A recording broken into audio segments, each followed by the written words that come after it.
नमस्कार, मैं हूं सोनिया और आप देख रहे हैं कार्यक्रम आध्यात्मिक ज्ञान चर्चा। तो आइए शुरुआत करते हैं कार्यक्रम की और जानते हैं विचार जगत गुरु तत्वदर्शी संत रामपाल जी महाराज बनाम परम पूज्य संत महामंडलेश्वर स्वामी ज्ञानानंद जी के विचार। महाराज जी, आपका इष्ट देव कौन है? श्री राधे। हमारे इष्ट अखिल कोटि ब्रह्मांड नायक जगत गुरु भगवान श्री कृष्ण हैं। श्री कृष्ण भगवान पूर्ण अवतार हैं। कृष्णस्तु भगवान स्वयं। कृष्ण अपने आप में पूर्ण परमात्मा है, पूर्ण ब्रह्म है, स्वयं परमात्मा श्री कृष्ण हैं। महाराज जी, क्या श्री कृष्ण जी ही विष्णु भगवान का स्वरूप हैं?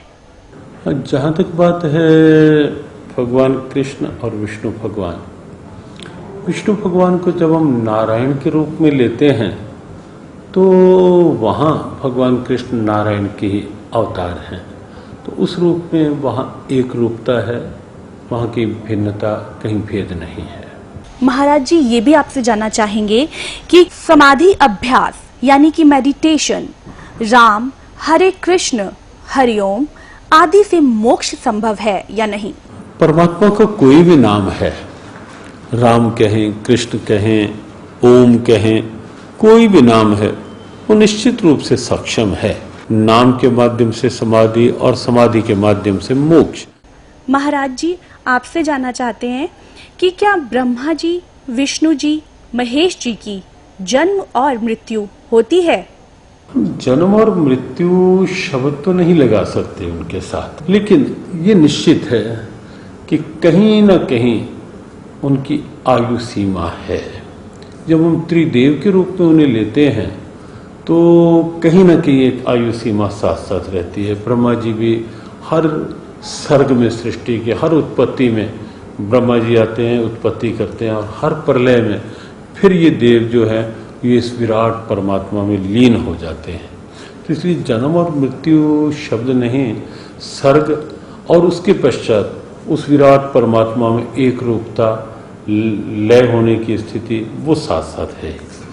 महाराज जी, हमने सुना है कि ब्रह्मा, विष्णु और महेश भी किसी और की साधना करते हैं। ब्रह्मा, विष्णु, महेश सृष्टि के उत्पत्ति करता या सीधे शब्द कहें कर्ता, भरता, हरता के रूप में वो हैं, और मूल क्योंकि परमात्मा है तो इसलिए ब्रह्मा, विष्णु और शिव भी उस भगवान की आराधना करते ही हैं। महाराज जी, आपसे यहाँ ये भी जानना चाहेंगे कि गीता जी का अध्याय 7 श्लोक 18 में गीता बोलने वाला भगवान अपनी साधना को अनुत्तम क्यों कह रहा है? गीता के 7वें अध्याय का 18वां श्लोक जो है उसकी आप गहराई में देखेंगे तो एक बड़ी प्रेरणा है। भगवान 18वें श्लोक में कहते हैं, उदारा सर्वे वेते ज्ञानी त्वात्मैवमतम आस्थिता साहियुक्तात्मा मामेव अनुत्तमाम गतिम। तो यहाँ जो श्लोक है, भगवान कहते हैं सभी भक्त मेरे उदार हैं, सभी भक्त अच्छे हैं। ज्ञानी भले ही एक रूप होने के कारण मेरी आत्मा है, मेरे से एक रूप है, लेकिन आगे जो कहा आस्थिता साहि युक्तात्मा मामेव अनुत्तमाम गतिम, यहाँ जो अनुत्तमाम गतिम है, क्योंकि ज्ञानी परमात्मा से एक रूप हो जाता है, जो तू है सो मैं हूँ। भगवान कहते हैं वो उस गति को पा लेता है, उस स्थिति को पा लेता है जिसके समान और जिससे श्रेष्ठ और कोई दूसरी गति नहीं होती। यहाँ जो अनुत्तमाम गतिम शब्द है, अनुत्तम की साधना की बात है, वो उस अवस्था की बात है जो जीव का परमोच्च लक्ष्य है, सर्वोच्च लक्ष्य है, जीव का परम प्राप्तव्य है, जिस प्राप्ति के पश्चात और कुछ पाना शेष नहीं रहता। ये गीता की एक दिव्यता है जो इस श्लोक के माध्यम से भगवान ने प्राप्त करने की प्रेरणा दी और कहा कि उसके समान कोई गति नहीं। एक प्रश्न आपसे जरूर करना चाहेंगे महाराज जी। गीता जी के 18वें अध्याय के 62वें श्लोक में गीता बोलने वाला भगवान अर्जुन को पूर्ण मोक्ष प्राप्ति के लिए अपने से किस अन्य भगवान की शरण में जाने को कह रहा है? वह परमेश्वर कौन है? श्रीमद् भगवद गीता को लेकर एक बड़ा रहस्यपूर्ण प्रश्न है और ये श्लोक अपने आप में बहुत महत्वपूर्ण है गीता का। तमेव शरणम गच्छ सर्वभावेन भारत तत्प्रसादात प्राम शांति में स्थानम प्राप्स्यसि शाश्वतम। जिस 18वें अध्याय के 62वें श्लोक की चर्चा आपने की, वो चर्चा इसी श्लोक को लेकर, तम उस परमात्मा की शरण में तू जा, वहां से तुझे परम शांति और मोक्ष मिलेगा उसकी कृपा से। वस्तुतः कोई और परमात्मा नहीं है। हमने पूर्व में भी एक प्रश्न के उत्तर में कहा कि कृष्णस्तु भगवान स्वयं, कृष्ण अपने आप में पूर्ण परमात्मा है, पूर्ण ब्रह्म है। तो ये थे स्वामी ज्ञानानंद जी के विचार। और आइए अब जानते हैं आदरणीय इस्कॉन प्रमुख महंत दास जी के विचार। आपका इष्ट देव कौन है?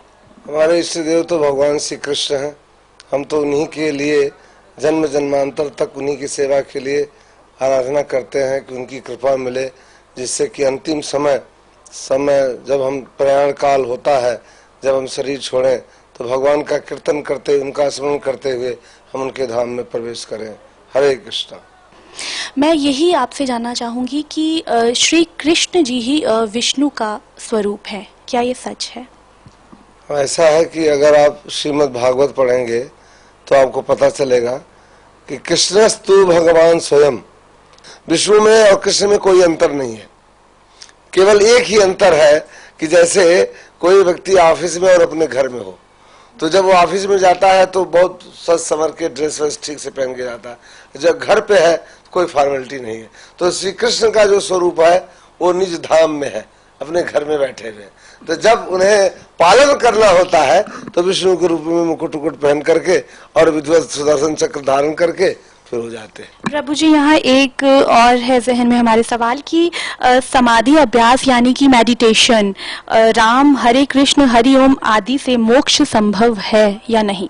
ये तो बहुत उत्तम स्थिति है, लेकिन समाधि कैसे होगी जब मन हमारा भौतिक वस्तुओं में उलझा हुआ है? समाधि कैसे होगी? इसलिए मंत्रोच्चार के द्वारा हरे कृष्ण कृष्ण कृष्ण हरे हरे, हरे राम राम राम हरे हरे, इस मंत्र का दृढ़ निश्चय के साथ जप कर देंगे तो हमारा मन स्थिर हो जाएगा। और जब मन हमारा स्थिर हो जाएगा तो हमारी स्थिति समाधि में लीन हो जाएगी। और वो जो समाधि है कृष्ण स्मरण की समाधि, कृष्ण के साथ रमण करने की समाधि, कृष्ण की भक्ति की समाधि, वो हमें कृष्ण के प्रेम में बांध देगी। प्रभु जी, यहाँ मैं जानना चाहूंगी कि ब्रह्मा विष्णु महेश की भी मृत्यु होती है? वो एक विशिष्ट मूर्ति है। ब्रह्मा विष्णु और जो शंकर हैं, ब्रह्मा की तो मृत्यु होती है, उनका भी जीवन काल है। तो कहने का तात्पर्य ये है कि भगवान चाहे ब्रह्मा हो विष्णु हो महेश हो, इनकी भी मृत्यु संभव है? नहीं, विष्णु की मृत्यु नहीं होती है और शंकर भी अमर है। ब्रह्मा, इन तीनों गुणों में जो ब्रह्मा का रिप्रेजेंटेशन है, शास्त्रों के आधार पर यह निश्चित किया गया है कि उनका समय निश्चित है। क्या ब्रह्मा विष्णु महेश भी किसी और इष्ट की साधना करते हैं? देखिए, ये तीनों के तीनों भगवान श्री कृष्ण का ही स्मरण करते हैं। कहा जाता है गीता जी के अध्याय 7 और श्लोक 18 में गीता बोलने वाला भगवान अपनी साधना को अनुत्तम क्यों कह रहा है? यहाँ पर अनुत्तमा गति कहा उन्होंने। इससे पहले के श्लोक में भगवान ने कहा कि चतुर्विधा भजन्ति माम जना सुकृतिचार्जुन आर्थ अर्थार्थी जिज्ञासु ज्ञानी च भरतर सब। 4 प्रकार के लोग मेरी भक्ति करते हैं। भगवान कहते हैं कि जो लोग हमारे भक्त हैं वो सर्वश्रेष्ठ है, लेकिन साथ साथ जो लोग ज्ञानी हैं, जो मेरे परम ज्ञान को जानते हैं, गीता के इस गुह्य ज्ञान को जानते हैं, उन्हें भगवान कहते हैं उनको मैं अपने समान मानता हूँ और उन्हें निश्चित रूप से अनुत्तमा गति अर्थात उन्हें मेरे धाम की प्राप्ति होती है। मैं यही आपसे जानना चाहूंगी कि गीता जी के 18वें अध्याय के 62वें श्लोक में गीता बोलने वाला भगवान अर्जुन को पूर्ण मोक्ष प्राप्ति के लिए अपने से किस अन्य भगवान की शरण में जाने को कह रहा है? वह परमेश्वर कौन है? कृष्ण के अतिरिक्त तो कोई भगवान ही नहीं है कि उस परम ईश्वर की अर्थात उस श्री कृष्ण, उस मेरे कृष्ण की या मेरी आराधना तो हृदय में बैठ के करो। ये थे आदरणीय इस्कॉन प्रमुख महंत दास जी के विचार। और आइए अब जानते हैं जगत गुरु तत्वदर्शी संत रामपाल जी महाराज के विचार। सतगुरुदेव की जय। बंदी छोड़ कबीर परमेश्वर जी की जय। बंदी छोड़ गरीबदास जी महाराज जी की जय। स्वामी रामदेवानंद जी गुरु महाराज जी की जय।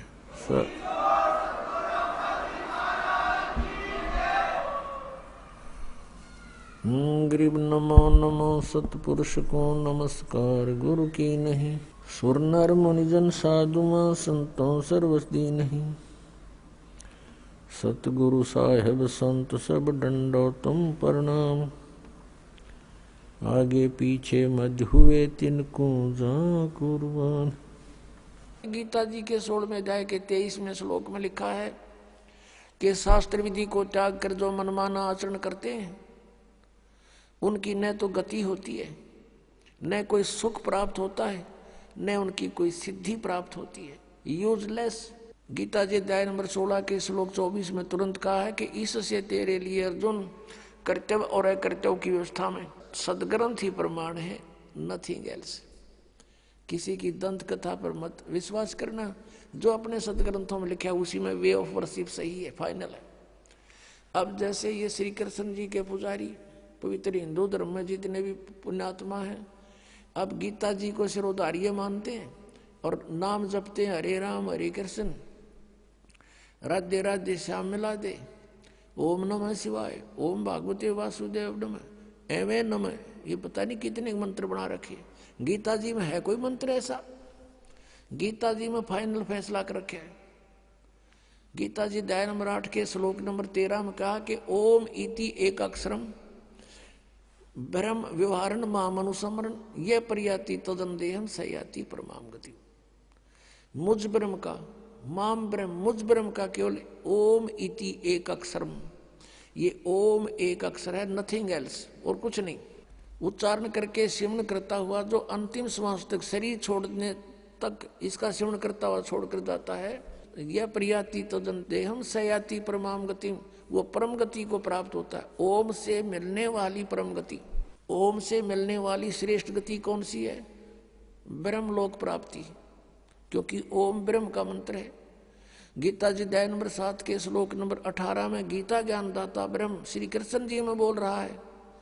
वो कह रहा है कि मेरी गति में ये उदार आत्मा है तो अच्छी, लेकिन ये मेरे वाली घटिया गति में ही आश्रित रहे। ओम से मिलने वाली जो सुविधा है, मोक्ष है, जितना कहते यो तो व्यर्थ है, घटिया है, अनुत्तम है। अनुत्तम क्यों है? क्योंकि गीता ज्ञानदाता स्वयं कह रहा है 4 अध्याय के 5वें और 9वें श्लोक में, 2 अध्याय के 12वें श्लोक में, 10वें अध्याय के 2 श्लोक में, अर्जुन तेरे और मेरे बहुत जन्म हो चुके हैं, तू नहीं जानता मैं जानता हूं। तो इसी से दे के जन्म मृत्यु ब्रह्म की भी और पुजारी भी फिर दुखी जन्म और मृत्यु जैसा दुख नहीं पृथ्वी पर। इसलिए गीता ज्ञानदाता 18वें अध्याय के 62वें श्लोक में कहता अर्जुन तू सर्वभाव से उस परमेश्वर की शरण में जा, उसकी कृपा से ही तू परम शांति को और सनातन परम धाम को प्राप्त होगा।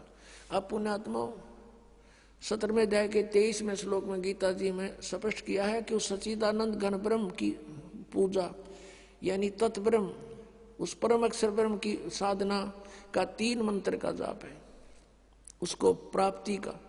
ओम तत्सत, ओम ब्रह्म का सरपुरुष भी कहते हैं इस ब्रह्म को, और तत् अक्षर पुरुष का वो सांकेतिक है, और सत जो है परम अक्षर ब्रह्म का।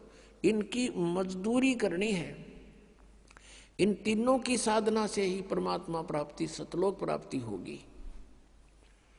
ओम और तत् सांकेतिक है, ये दोनों मिलकर 2 अक्षर का सतनाम बनता है। और तीसरा वो सार नाम है जो सत कहा है गीता जी अध्याय नंबर 17 के श्लोक 23 में। तो कहने का भाव ये है कि हम साधना करने का खूब कोशिश की हमने, अब पढ़े गीता और नाम ले हरे कृष्ण कृष्ण कृष्ण हरे हरे राधे राधे, कोई बात हुई या? बालकों का खेल बना रखे हमने, भगवान की तरफ जरा भी ध्यान नहीं दिया। गीता जी में है कहीं ये मंत्र, फिर जाप किस लिए कर रहे हो? परमात्मा का विधान है ये। हमने गीता जी के अतिरिक्त, वेदों के अतिरिक्त किसी की भी आदेश की पालना नहीं करनी है। यदि हम परमात्मा के विधान के विरुद्ध किसी की आज्ञा का पालन करके साधना करते हैं तो वो शास्त्र विधि को त्याग कर मनमाना आचरण है।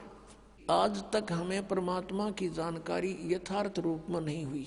अब जो परमेश्वर आए थे 600 वर्ष पहले बनारस में, उस समय भी परमेश्वर यही कहा करते थे कि तुम जिन भगवानों की पूजा करते हो इनकी पूजा का विधान वेदों में नहीं है, और ब्रह्मा विष्णु महेश को आप अजर व अमर मानते हो, ये अजर अमर नहीं है, इनकी जन्म मृत्यु होती है।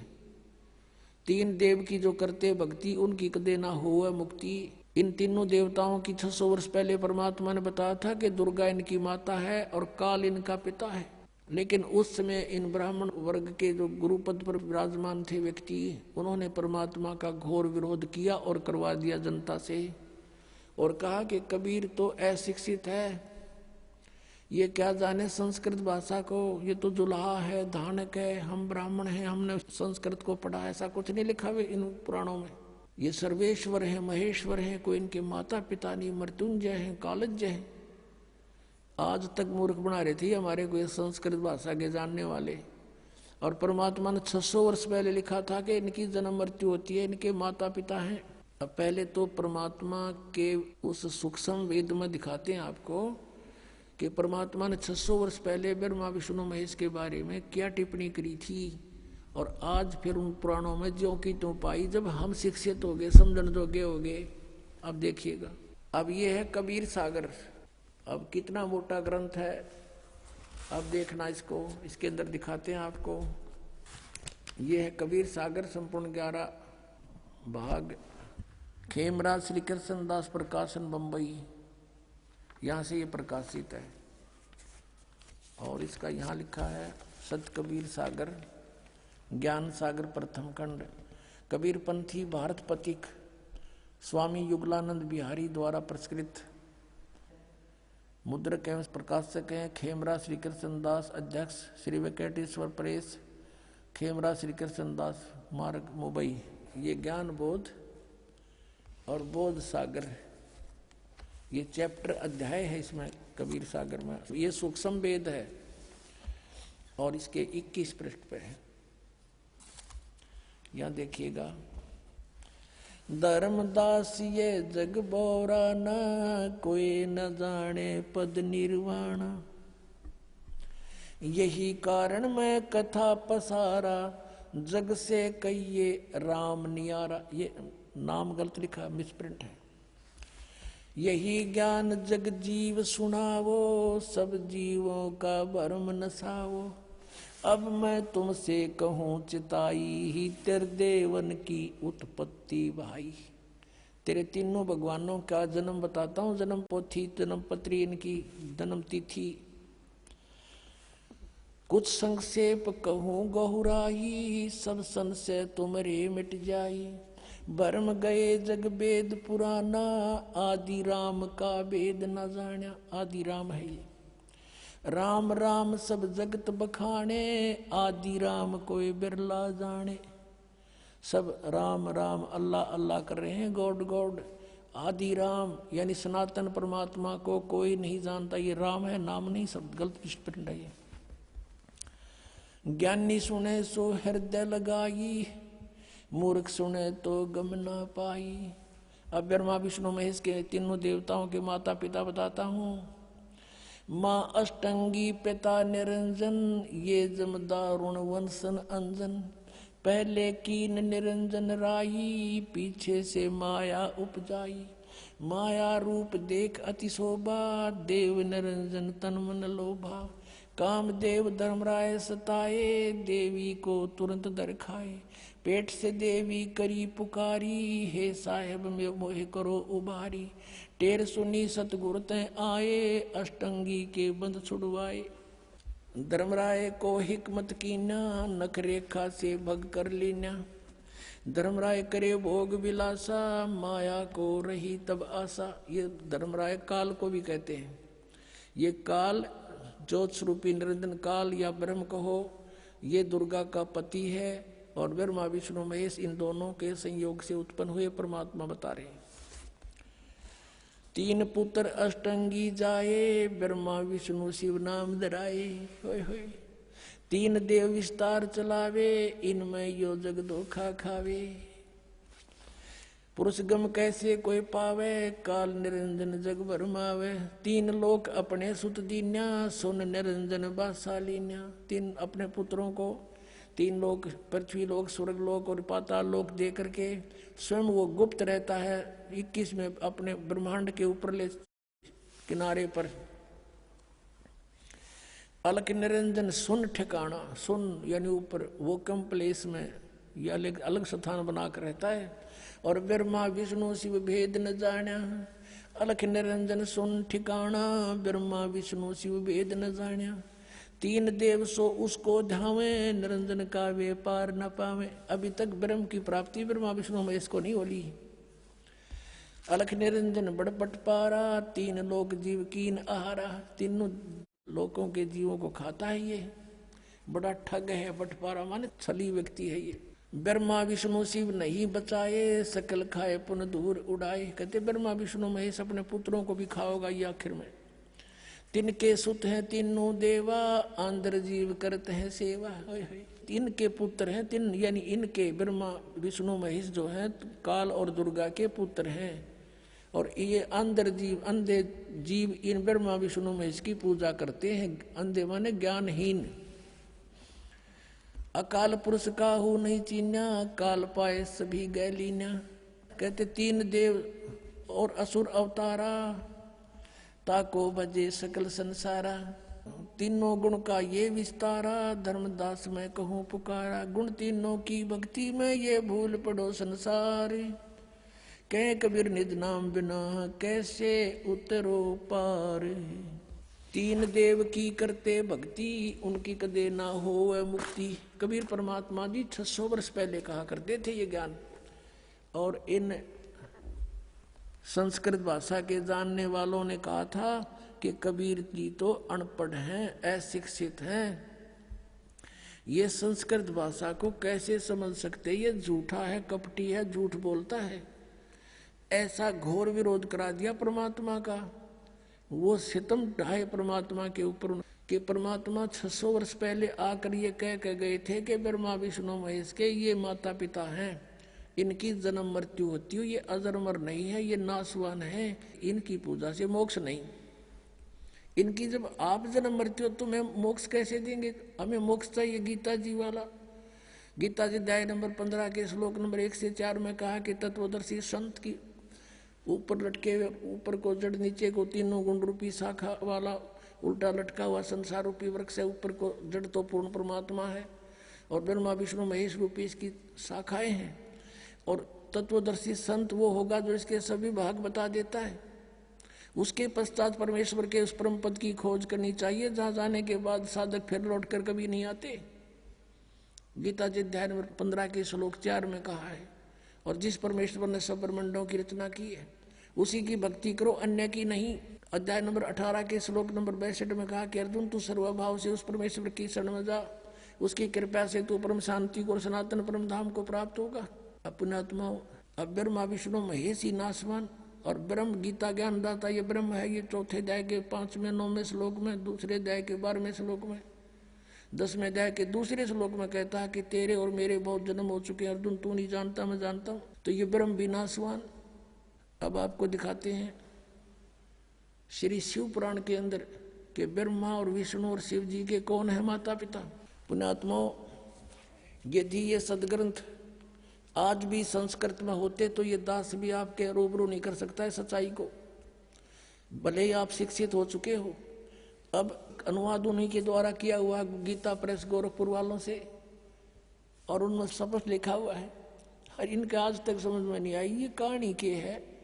इनके माता पिता लिख रखे और आज तक हमें नहीं बता पाए, क्योंकि कहते हैं मोती मुक्ता दर्शत नाई ये जगह सब अंदरे, दिखत के तो नैन चश्मे का फेरा मोतिया बंदरे। इनका मोतिया बंद हो रहा था, किसी का मोतिया बंद हो जाए आंखों में, आंखें स्वस्थ दिखाई देती हैं जैसे इसको खूब दिखता होगा, पर उसने दिखता कती नहीं। तो ये दिखे थे विद्वान संस्कृत भाषा बोला करते, हमने सोचा कि महर्षि हैं, इन्हें घोट रखी है पुराण, सारे संस्कृत बोल रहे हैं। आज देखा वेदों और गीता के बारे में इनको कह का पता नहीं था, इन विद्वानों को, मंडलेश्वरों को, महर्षियों को। और परमेश्वर ने आके 600 वर्ष पहले जिसको ये अशिक्षित कहा करते थे कि वो क्या जाने वेदों और सदग्रंथों के और पुराणों के बारे में, संस्कृत भाषा जानता नहीं, परमात्मा ने संस्कृत भाषा की आवश्यकता नहीं, वो सारी भाषाओं को समझते हैं। और उन्होंने जो अपने द्वारा रची हुई सृष्टि और सारा कुछ उसके सामने रचा गया तो वो सब कुछ ठीक बोलेगा। अब देखो शिव पुराण, संक्षिप्त शिव पुराण, गीता प्रेस गोरखपुर से प्रकाशित, संपादक है हनुमान प्रसाद पोदार, प्रकाशक में मुद्रक है गीता प्रेस गोरखपुर, गोविंद भवन कार्यालय कोलकाता का संस्थान। रुद्र संहिता 98 पृष्ठ के बिल्कुल नीचे आते हैं, 5वां अध्याय का यह अंत है, एंड है। अपने पुत्र नारद की यह बात सुनकर लोग पितामह ब्रह्मा वहां इस प्रकार बोले। ये 5वां अध्याय समाप्त हुआ, इसका आगे यहाँ प्रकरण शुरू हो जाता 6 में। ब्रह्मा जी ने कहा, ब्रह्मन अपने पुत्र नारद से कहा, देव श्रोमणे, तुम सदा समस्त जगत के उपकार में लगे रहते हो। तुमने लोगों के हित की कामना से बहुत उत्तम बात पूछी है। जिसमें समस्त चराचर जगत नष्ट हो गया था, सर्वत्र अंधकार ही अंधकार था, कुछ भी नहीं था। उस समय तत् सद ब्रह्म, इस श्रुति में जो सत सुना जाता है एकमात्र वही शेष था। ये 99 पृष्ठ पे पढ़ा पाना। अब 100 पृष्ठ पे आते हैं, ये 100 पृष्ठ पे है, यहाँ नीचे आते हैं। जिस परब्रह्म के विषय में ज्ञान और अज्ञान पूर्ण उक्तियों द्वारा इस प्रकार विकल्प किए जाते हैं। अब ब्रह्मा जी का ज्ञान सुन लो, कुछ ज्ञान, कुछ झूठा कुछ सच्चा, यानी ज्ञान अज्ञान दोनों के विषय जो हमने सुना है वो बता रहा हूँ। उसने कुछ काल के बाद द्वितीय की इच्छा प्रकट की, उसके भीतर एक से अनेक होने के संकल्प उदित हुए। तब उस निराकार परमात्मा ने अपनी लीला शक्ति से अपने लिए मूर्ति की कल्पना की। ये कहे निराकार हो ब्रह्म, और फिर कहते हो मूर्ति बन गया, वो छुपा रहता है। गीता जी अध्याय नंबर 7 के श्लोक 24-25 में ये काल बोल रहा, गीता कहता मैं अपनी योग माया से छुपा रहता हूँ, सबके सामने नहीं आता। तो ये क्या करता, अपने कभी शिव के रूप में, अपने पुत्र के रूप में, कभी किसी को ब्रह्मा के रूप में दर्शन देता है। अब यहाँ ब्रह्मा इसीलिए कह रहा है कि वो तब उस निराकार परमात्मा ने अपनी लीला शक्ति से अपने लिए मूर्ति की कल्पना की, वो आकार में आया, क्या बना, जो मूर्ति रहित परम ब्रह्म है, ये ब्रह्म को परम ब्रह्म बोल रहा है, उसी की मूर्ति भगवान सदाशिव है। युग काल जो है सदाशिव रूप में प्रकट हो गया। अर्वाचीन और प्राचीन विद्वान उन्हीं को ईश्वर कहते हैं। उस समय एकाएक ही रहकर स्वेच्छानुसार विहार करने वाले उन सदाशिव ने अपने विग्रह से स्वयं ही एक स्वरूप भूता शक्ति की सृष्टि की, यानी अपने शरीर से एक स्त्री निकाली। ये न्यू कहना चाह रहा है ब्रह्मा, जबकि आपने सृष्टि रचना के अंदर परमेश्वर के द्वारा बताई यथार्थ ज्ञान सुना हुआ है, वो सच्चाई है। उसका कुछ मिलता जुलता ज्ञान ये दे रहा है। उनके अपने श्रीअंग से वो कभी अलग होने वाली नहीं थी। उस पराशक्ति को प्रधान प्रकृति गुणवती माया बुद्धि तत्व की जननी तथा विकार रहित बताया गया है। दुर्गा को प्रकृति भी कहते हैं, प्रधान भी कहते हैं। अब याद रखना, गीता जी के 14वें अध्याय के अंदर उत्पत्ति बताएंगे जो ब्रह्मा और विष्णु जी की, ये प्रधान और प्रकृति दुर्गा के लिए कहा है। यहाँ देखना, वह शक्ति अंबिका कही गई है, उसी को प्रकृति, सर्वेश्वरी, त्रिदेव जननी, नित्ता और मूल कारण भी कहते हैं। त्रिदेव जननी, ओह, तीनों भगवानों, तीनों देवताओं की, ब्रह्मा विष्णु महेश की माता। परमात्मा ने कहा है, अब मैं तुमसे कहूँ चिताई, त्रिदेवन की उत्पत्ति बाई 600 वर्ष पहले आज से, और यही आज हमारे यानी पुराणों में विद्यमान है। त्रिदेव जननी, नित्ता मूल कारण भी कहते हैं। सदाशिव द्वारा प्रकट की गई उस शक्ति की 8 भुजाएं हैं। कति क्लियर कंसेप्ट हो गया। नाना प्रकार के आभूषण उसके अंगों की शोभा बढ़ाते हैं। वह देवी नाना प्रकार की गतियों से संपन्न और अनेक प्रकार के अस्त्र शस्त्र धारण करती है। वो एकाएक नहीं होने पर भी वह माया संयोग वसात अनेक हो जाती है। जैसे इस दुर्गा ने 3 रूप धारण किए थे, सावित्री, लक्ष्मी और पार्वती का, और समुद्र में छुप गई थी और अलग भी रही थी। ये एक सिद्धि बहुचोल्य धारा एक सिद्धि होती है। और वे जो सदाशिव हैं उनको परम पुरुष ईश्वर, शिव, शंभु और महेश्वर कहते हैं। ये काल की डेफिनेशन बताई जा रही है, यहाँ देखना, यहाँ क्लियर हो जाएगा 101 पृष्ठ पे। यहाँ देखना, वे अपने सारे अंगों पर भस्म रमाए रहते हैं। उन काल रूपी ब्रह्म ने, सदाशिव कहो, काल रूपी ब्रह्म कहो, एक समय शक्ति के साथ, नाथ नहीं, शक्ति सहित यानी दुर्गा के साथ शिवलोक नामक अक्षेत्र का निर्माण किया था। उस उत्तम अक्षेत्र को काशी कहते हैं। वह परम निर्वाण या मोक्ष का स्थान है जो सबके ऊपर विराजमान है। वे प्रिय और प्रियतम शक्ति और शिव जो परमानंद स्वरूप है उस मनोरम क्षेत्र में नित्य निवास करते हैं। शक्ति और शिव यानी काल और दुर्गा, यो सदाशिव काल, काल रूपी ब्रह्म और दुर्गा शक्ति।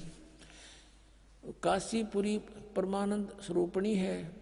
मुने शिव और शिवा ने, काल रूपी ब्रह्म और दुर्गा ने प्रलय काल में भी कभी उस क्षेत्र को अपने सानिध्य से मुक्त नहीं किया है।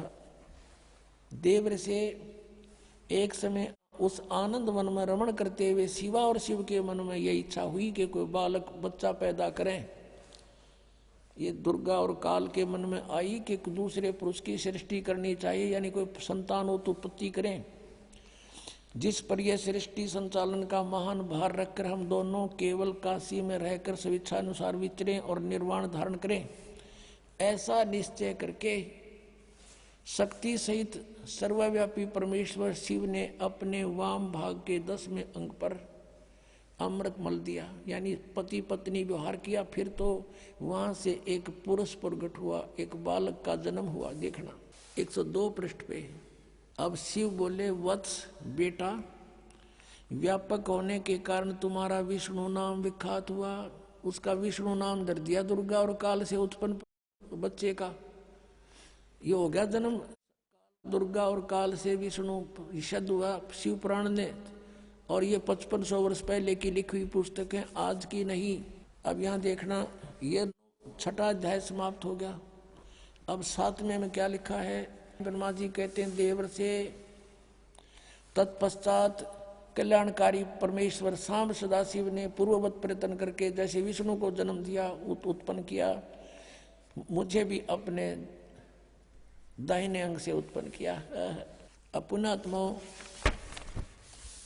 अब इनने कोई पूछने वाला हो, इनमें ऋषियां ने 5500 वर्ष हो गए इस पुराणों को लिखे, आज तक ये हमें कह नहीं बता सके। जब इन पर आश्रित थे, ब्लाइंड फेथ किया करते थे कि बड़े विद्वान पुरुष हैं, संस्कृत भाषा को जानने वाले हैं, और परमात्मा से हमारे को इसलिए दूर रखा, भगवान की वाणी को स्वीकार करने नहीं दिया और परमात्मा को परमात्मा नहीं मानने दिया। ये महाशत्रु रहे हमारे ये अज्ञानी नीम हकीम गुरु, चाहे वो किसी धर्म मजहब के रहे हैं। अब यहाँ पर अब 2 तो सिद्ध हो गए कि दुर्गा और काल से विष्णु जी और ब्रह्मा जी की उत्पत्ति तो स्पष्ट होगी, कंसेप्ट क्लियर हो गया। अब रह गया शिव।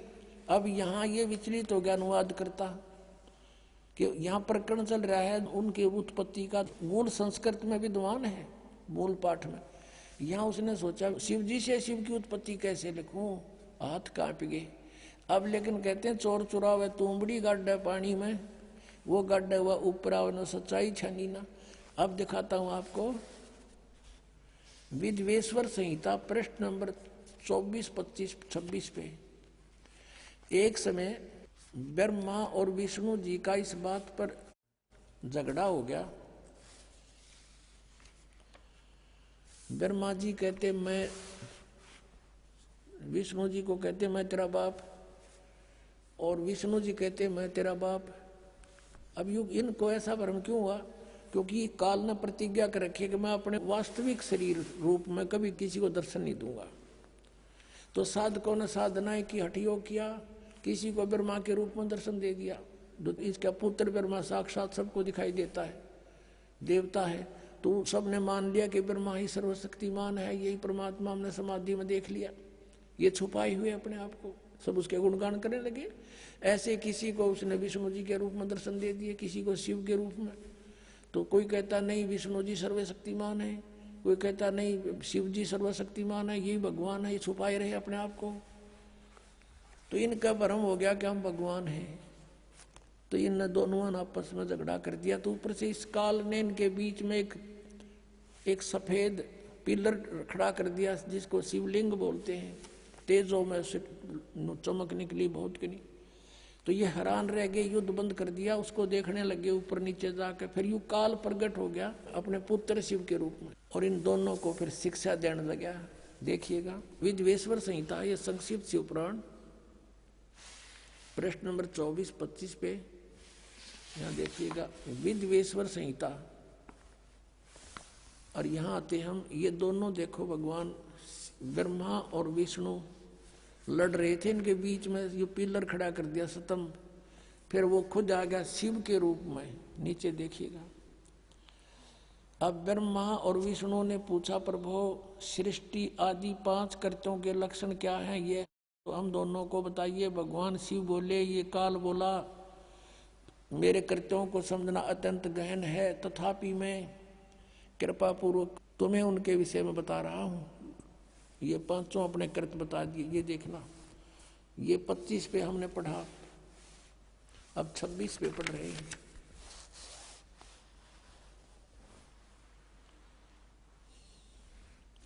पुत्रों, अब ये काल कहता है ब्रह्मा और विष्णु जी को, पुत्रों तुम दोनों ने तपस्या करके प्रसन्न हुए मुझ परमेश्वर से सृष्टि और सतीथि नामक 2 कृत्य प्राप्त किए हैं। तुमने, तुम्हारे को जो एक विभाग दिया है वो मैंने दिया, पर तुमने पहले तपस्या की, तप के बदले में दिए हैं। ये दोनों तुम्हें बहुत प्रिय हैं। इसी प्रकार मेरी विभूति स्वरूप रुद्र और महेश्वर ने, ये मैं नहीं है, ने 2 अन्य उत्तम कृत्य संहार और तिरोभाव मुझसे प्राप्त किए हैं। अब देखो 4 हो गए, ये 2 तो ये हो गए तुम दोनों ने, ब्रह्मा और विष्णु जी, और रुद्र और महेश्वर, और बोलने वाला 5वां सिद्ध हो गया, भी इनका पुत्र है। अब पुण्यात्माओं, ये ज्ञान परमेश्वर ने 600 वर्ष पहले कहा था धर्मदास जी को, और धर्मदास जी से कहा था तू अभी डंडोरा ना पीटिए इसका, आन देश में फिर सब की जो ना गांठ बांध देंगे। अभी तो ये हमने मूर्ख समझ रहे हैं, हमारे बच्चों को मुझसे दूर किए बैठे हैं। बिचली पीढ़ी आओगी जब देखेंगे इन्हें। अब सब अक्का बक्का रह गए, अब इनके पास कोई जवाब नहीं। जनता इनसे प्रश्न करती है कि तुम कहाँ सोया करते, मैं ऋषि हो, ये तुमने बैठा दिया, सारे समाज में भूत बना दिए, शास्त्र विरुद्ध ज्ञान सुना दिया। अब इनके बीड़ी धरती हो पृथ्वी होगी, इनको मुश्किल माचेगी। सारे पंथाड़ा ने देख लिए। अब ये टीवी पर चलता है, पुस्तक भेज रहे हैं बड़ा बना करके, इसको पढ़कर समझदार बुद्धिमान समाज आज कोई बालक नहीं है। गॉड गिवन माइंड है आज के बच्चों में। अभी न पता ही ना था, कोई विकल्प नहीं था, कोई तुलना करने का कोई तरीका किसी ने बताया नहीं, तुलना करें किसके ज्ञान की। आज ये कंसेप्ट क्लियर करके धर दिया, माप के देख लिए सबने। ये ISI मार्क है जो दास ज्ञान देता है, सब सदग्रंथों में प्रमाणित है। अब वो पूछ रहे हैं उन गुरुओं से, उनको मुश्किल माच रही है, और बुद्धिमान लोग भाग भाग करा रहे हैं। कबीर परमात्मा कहते हैं कि डूबे थे पर उबरे, गुरु के ज्ञान चमक, और बेरा देखा दरदरा उतर चले फड़क। कबीर परमात्मा हमें समझाना चाहते हैं, इन मूर्ख गुरु के पीछे लाग रहे हो, और जब सतगुरु का ज्ञान सुना देखा है तो डूबो होगा हमने। पहले बेड़े हुआ करते, नौका के स्थान पर एक फ्लोटिंग बना लिया करते, पूरा लंबा चौड़ा लकड़ी इसका सूखा, और उसको ऊपर फूस फास ऊपर डाल लेते थे लकड़ ऊंचे ऊंचे, तो वो बेड़ा बोला करते, बेड़ा। और उस बेड़े के ऊपर बैठ के पार करा करते दरिया को, बहुत पुराने समय का वो है। तो कहते परमात्मा कहते हैं कि जब तुम्हें संत मिल जावे सच्चा गुरु, तो इस तरह जंप लगा जाना उस डूबने वाले बेड़े ते, भाग लेना। कैसे कि डूबे थे पर उबरे, गुरु के ज्ञान चमक, गुरु के ज्ञान को देखकर ऐसे चमक गए, एकदम चौकस हो गए, चौकन्ने हुए कि किसी ने बता दे, देख डूबेगा, ये टूटा पड़ा बेड़ा तुम्हारा, आ जाए, ये बिल्कुल ठीक है, इस पर आ जाओ फटाफट। तो कहते हैं यूं देख कर अपने बेड़े को, टूटे हुए को, एकदम फड़क के कूद गए दूसरे पे। एक सेकंड की भी विचार नहीं करे, डूबे इस पर। तो क्या बताते हैं कि जब तुम्हें ये ज्ञान होगा कि जो ज्ञान तुम्हें प्राप्त है वो डुबोने वाला है, तो ऐसे वहां से तुरंत भागना पड़ेगा, जैसे एकदम जंप लगा कर जान बचाने वाली बात होती है। तो कबीर परमात्मा कहते हैं, बेरा देखा डूबे थे पर उबरे, गुरु के ज्ञान चमक, चमक माने नो चौकस हो गए, एकदम चमक का पड़ा करें। और बेड़ा देखा जरजरा यानी टूटा फूटा, तो डुबोएगा। तो उत्तर चले फड़क, फड़क के जैसे कोई पशु के पास में जाकर हॉर्न बजा जर वो एकदम फड़क कर भाग गया करे, कहते नो फड़क के कूद गए दूसरे बेड़े पे। यानी ऐसे गुरु को बदल लेना चाहिए। उस नकली गुरुओं को इस तरह तुरंत त्याग देना पड़ेगा आपको जान बचाने के लिए।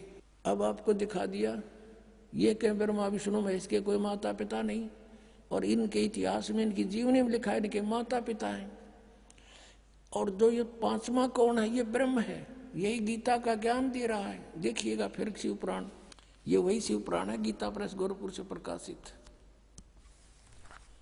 अब हम उसको पढ़ रहे हैं, 26 पृष्ठ पे आप पढ़ रहे हो, विद्वेश्वर संहिता। ये अब हम यहाँ आगे थे पढ़ते पढ़ते कि पुत्रों तुम दोनों ने तपस्या करके प्रसन्न हुए मुझ परमेश्वर से सृष्टि और सतीथि नामक 2 कृत प्राप्त किए हैं।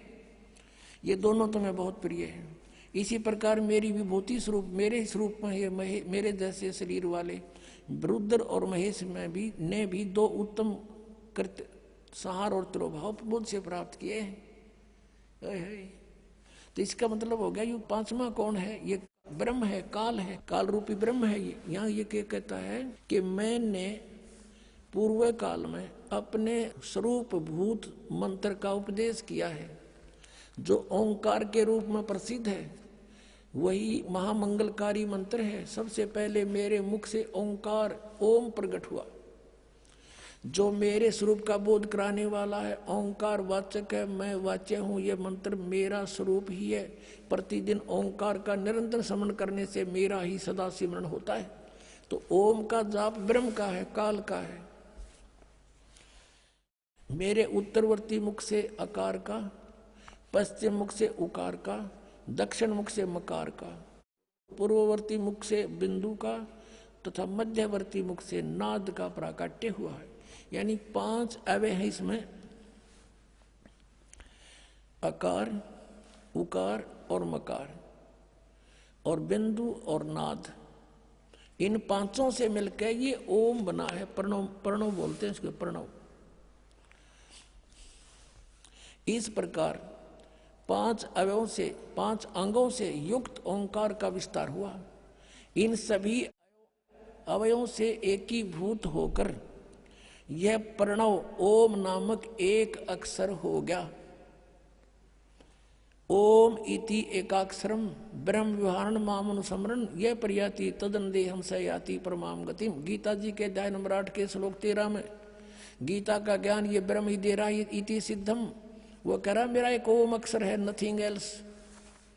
और यहाँ जो इन्होंने नकलियान बना रखा है ना, ओम नमः शिवाय, ये 5 अक्षर का मंत्र है। ये ओम नमः शिवाय कोई मंत्र नहीं है मूल पाठ में। ये अनुवाद करता कि अपनी अड़ंगा अड़ाया हुआ है, इसलिए ये गोट लिया ओम नमः शिवाय, ओम नमः शिवाय। अरे तो सीधा ओम मंत्र बता रहा, क्या नथिंग एल्स। अपने आत्मा एक तो ये सद हो गया कि गीता जी का ज्ञान ये काल रूपी ब्रह्म ही बोल रहा था। ये यहाँ भी कह रहा है मेरा ओम मंत्र है। ये ब्रह्मा विष्णु महेश का पिता है, दुर्गा इनकी माता, इति सिद्धम। और ये तीनों नासवान है, ये दिखाते हैं आपको। जन्म है तो मृत्यु भी होगी इनकी। श्री देवी पुराण देखिए, गीता प्रेस गोरखपुर से प्रकाशित। संपादक है हनुमान प्रसाद पोदार चिमनलाल गोस्वामी। ये गीता प्रेस गोरखपुर से प्रकाशित है। अब देखिएगा इसके 123 पृष्ठ पे, तीसरा स्कंद। अब भगवान विष्णु अपनी माता दुर्गा की स्तुति करते हुए बोले, तुम शुद्ध स्वरूपा हो, ये सारा संसार तुम्हीं से उद्भासित हो रहा है। मैं ब्रह्मा और शंकर हम सभी तुम्हारी कृपा से विद्यमान हैं। हमारा आविर्भाव यानी जन्म और तिरोभाव माने मृत्यु हुआ करता है। हमारा तो जन्म और मृत्यु होता है, केवल तुम ही नित हो, जगत जननी हो, प्रकृति और सनातनी देवी हो। भगवान शंकर बोले, देवी यदि माँ बाग विष्णु तुम्ही से प्रकट हुए हैं तो उनके बाद उत्पन्न होने वाले ब्रह्मा भी तुम्हारे ही बालक हुए। फिर तमोगुणी लीला करने वाला शंकर क्या तुम्हारी संतान नहीं हुआ? अर्थात मेरी भी माँ तुम ही हो, अर्थात मुझे भी जन्म देने वाली, उत्पन्न करने वाली तुम ही हो। शिवे संपूर्ण संसार की सृष्टि करने में तुम बड़ी चतुर हो। इस संसार की सृष्टि, सतिथि और संहार में तुम्हारे गुण सदा समर्थ है। उन्हीं तीनों गुणों से उत्पन्न हम ब्रह्मा, विष्णु एवं शंकर नियमानुसार कार्य में तत्पर रहते हैं। अब इस पवित्र पुराणों ने ये स्पष्ट कर दिया, पवित्र देवी पुराण ने 5 कंसेप्ट क्लियर कर दिया इसमें। एक तो ये कर दिया कि ब्रह्मा विष्णु महेश का जन्म मृत्यु होता है, ये नाशवान है। दूसरा ये कर दिया कि प्रकृति दुर्गा है, प्रकृति दुर्गा को कहते हैं। और तीसरा ये कर दिया कि ये रजगुण ब्रह्मा है, सतगुण विष्णु और तमगुण शिव जी। और चौथा ये कर दिया कि ये इनकी माता है दुर्गा, और ब्रह्मा विष्णु महेश की यह दुर्गा माता है। और पांचवा ये कर दिया कि रजगुण ब्रह्मा है, सतगुण विष्णु, तमगुण शिव जी। चौथा और पांचवा कर दिया कि ये केवल नियमित कार्य ही कर सकते हैं, यानी किसी के कर्म में ये परिवर्तन नहीं कर सकते। आपका जैसा कर्म है वैसा ही दे सकते हैं। आपके भाग में दुख है तो ये कोई परिवर्तन नहीं कर पाएंगे। केवल पूर्ण परमात्मा कबीर परमेश्वर आपके प्रारब्ध के पाप को काट के आपको सुख दे सकता है। उसके हाथ में कलम है, वो सर्वशक्तिमान है। अन्य ना ब्रह्म कर सकता, ना परब्रह्म कर सकता, केवल पूर्ण ब्रह्म कर सकता है, सत्पुरुष है। अब यहाँ आपको दिखाते हैं, ये विष्णु जी स्वीकार करते हैं कि मैं छोटा सा बालक था तब मुझे आपके दर्शन हुए थे, आप मुझे पालने पर झुला रही थी। देखिएगा, अब विष्णु जी ब्रह्मा और शिव को बता रहा है। ये वही तीसरा स्कंद है, पृष्ठ 120 पर पढ़ रहे हैं, पहले 123 पे पढ़ा था। संक्षिप्त देवी भागवत। अब विष्णु जी कह रहे हैं ये वे ही दिवांगना हैं, ये वही देवी हैं जिनके प्रलय वर्ण में, यानी जब जल ही जल था, सारा पानी ही पानी था, मुझे दर्शन हुए थे। उस समय मैं बालक रूप में था। विष्णु जी बता रहे हैं मेरा याद आ गया, माँ देखी थी मैंने कभी, और मुझे पालने में झुला रही थी। वट वृक्ष के पत्थर पर एक सुदृढ़ सैया बिछी थी, उस पर लेट कर मैं पैर के अंगूठों को अपने कमल जैसे मुख में लेकर चूस रहा था। गुण तीनों की भक्ति में ये भूल पड़ो संसार, कह कबीर निज नाम बिना कैसे उतरो पार। तीन देव की जो करते भक्ति, उनकी कदे ना हो मुक्ति। उसी समय कहा करते बड़े मंडप में, और वो ब्राह्मण गुरु नकली महर्षि कहा करते झूठा है, देखो क्या कह रहा, मारो डले मारो पत्थर। अब सब पीछे लगा देते, भगवान के परमात्मा आ जाते शब्द गाते हुए। उलाना आता फिर नीरू नीमा के पास, छोटी सी उम्र में लग गए थे वो छेड़ने उनको। 5 साल की उम्र में उनके छक्के छुड़ा दिए थे परमात्मा ने। उनकी उम्र तो है नहीं, वैसे शरीर आए थे, बालक रूप धारण किया था। एक लीला करते हैं उनके नियम में, वेदों में ऐसा प्रमाण है कि वो ऐसा करता है, शिशु रूप धारण करके आते हैं। और उस समय उनकी परवरिश की लीला कुंवारी गायों से होती है परमात्मा की। और 600 साल पहले ये लीला भगवान करके जा रहे हैं, जो आज वेद गवाही दे रहे हैं। तो who is God? Kabir is God. तीन देव की करते भक्ति, उनकी कदे ना हो मुक्ति। कबीर परमात्मा जी 600 वर्ष पहले कहा करते थे ये ज्ञान। और इन संस्कृत भाषा के जानने वालों ने कहा था कि कबीर जी तो अनपढ़ हैं, अशिक्षित हैं, ये संस्कृत भाषा को कैसे समझ सकते, ये झूठा है, कपटी है, झूठ बोलता है। ऐसा घोर विरोध करा दिया परमात्मा का। वो सितम ढाए परमात्मा के ऊपर कि परमात्मा 600 वर्ष पहले आकर ये कह के गए थे कि ब्रह्मा विष्णु महेश के ये माता पिता हैं, इनकी जन्म मृत्यु होती हो, ये अजरमर नहीं है, ये नासवान है, इनकी पूजा से मोक्ष नहीं।